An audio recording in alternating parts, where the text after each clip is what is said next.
All right, hello everyone, this is Mr. Crozier. I'm going to go over our quiz today in case you're doing a redo and you want to go back over it. Problem number one, this is our limit definition, and what you have to get out of this is the equation in here is f of x is equal to 8x cubed. That's what's happening, 8x cubed, and we want to know the derivative's value at 3. So this is what the problem is about. This should lead you to that equation. The 3 should lead you there. And now we know the derivative rules, right? We can find the derivative, which would just be 24x squared, because we know the power rule. Plug in 3, that's 9 times 24 is 216.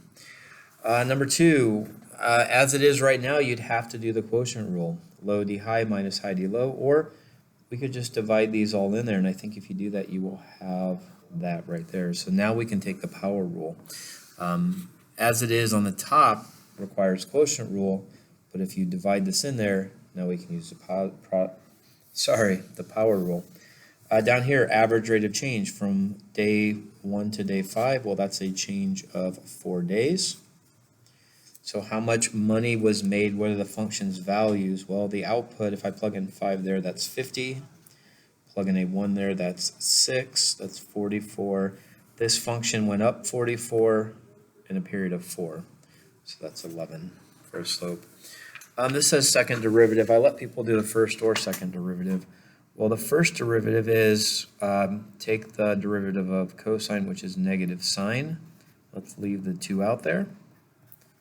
So the derivative of cosine is negative sine, left the 2 out there, put the negative, but then don't forget to do the chain rule. And the chain rule here is the derivative of the inside, which is a half. Half times 2 is a negative sine of x over 2. So I did accept that answer, but I also accepted people that took it to the second derivative, like you were supposed to. Either one was fine on this quiz. What's the derivative of sine? Well, that's just cosine. The negative has to stay there, and don't forget again the chain rule, that's a half, so it'd be this top one up here. Either one was acceptable. It did say second derivative, so this is the correct answer, but I told you first derivative was fine.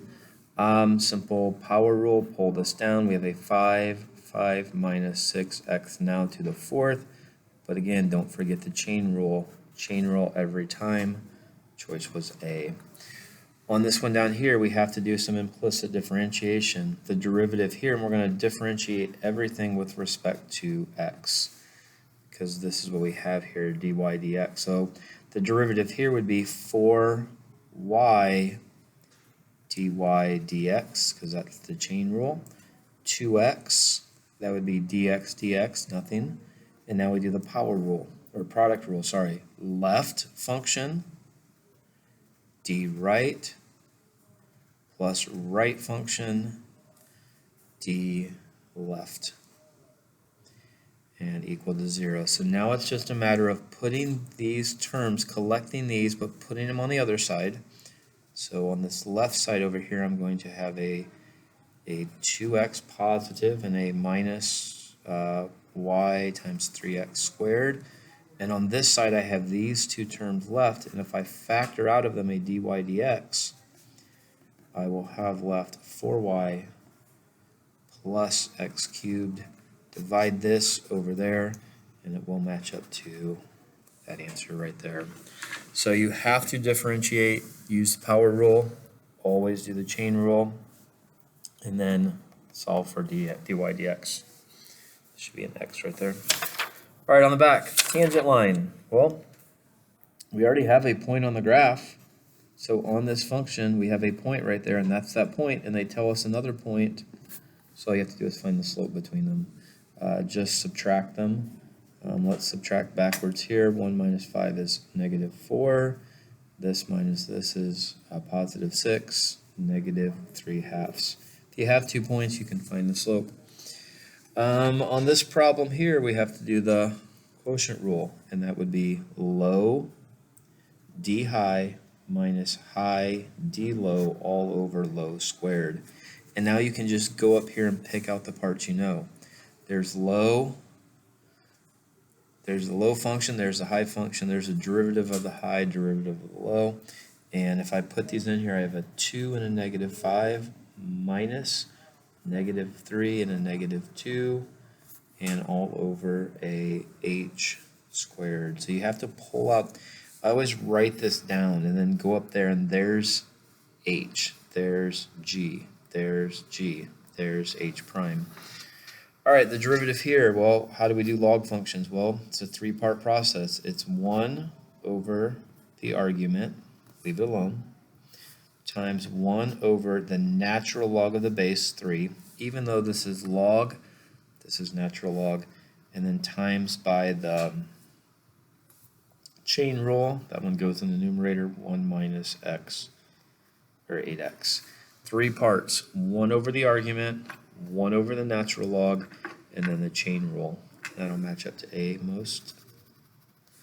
And number 10, find the equation of a line tangent to this. All right, so what's my derivative? Because that's going to tell me what my slope is. My slope would be 4x plus 7. Plug in a negative 3 right there, negative 3.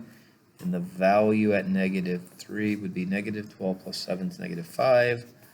So these are gone because the slope has to be 5. And then this is point slope form. So I just plug in plus 3. The point slope form is y minus y1, slope x minus x1, and the negative 3 goes there, so it's a negative, negative makes it positive. But what about this? Well, let's get a calculator out and let's see what that is. Let's plug in. If you don't know this, it's really neat to know. Negative 3 store into x, 2x squared plus 7x minus 9. It's negative 12, so the output's a negative 12. So that goes a negative 12 there, which makes it positive. We have this function here, and remember what we have to do here. We have to plug this chain rule in, and it's going to be the derivative of this left alone times the derivative of just the g function. So what is g of x? Well, x is 3. G of x would be 0 right there. Because I'm looking at 3 for the g function regular. So it becomes f prime now of 0 times g prime of 3. The 3's go there and there. And this 3 is the g prime of 3. This one is the derivative value of 3. So what are the two derivative values of 0? F of 0 is 2 times the g prime value of 3, which is 1, 2. All right, last one. Best estimate for the slope at point 4. Well, point 4, what's negative 4? It's somewhere in there. So again, you have 2 points. Find the slope between them. Subtract the x's. Backwards 3, subtract these backwards 6, and it turns out to be there. It's what everything has been over this semester. Slope. Slope is everywhere. Slopes here, slopes here, slopes here. Derivatives are slope all the way going back. All right, hope this helps.